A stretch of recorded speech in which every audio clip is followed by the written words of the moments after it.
To charge the battery on your electric Peugeot, check that the gear selector is on P and the motor is switched off. First, plug the end of the Mode 2 charging cable that is nearest to the charging status indicator into the domestic electrical socket.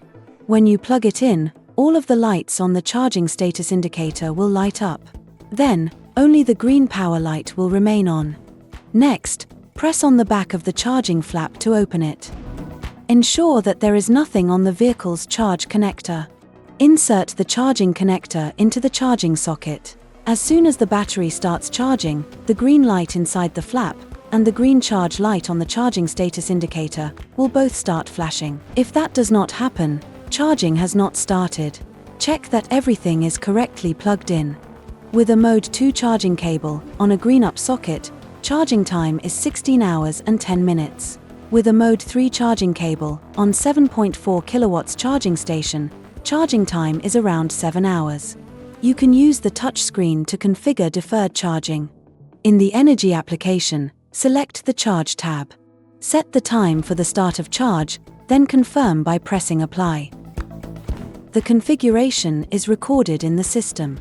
To activate deferred charging, lock your car and press this button within 1 minute. A blue light in the flap comes on to confirm activation. Deferred charging can also be configured using a smartphone via the MyPeugeot app. We recommend that you charge the battery to 80% of its capacity for daily use. Full charge is recommended for long journeys. When charging is complete, you will see a solid green light on the charging status indicator and inside the flap. When the charge connector is secured, a solid red light will come on beneath the lock inside the flap. To unplug the charge connector, unlock the car if it is locked. If your car is unlocked, lock it, and then unlock it. Finally, fully unwind the charging cable. Never use it with an extension lead, a multi-plug adapter, a power adapter, or a damaged power outlet.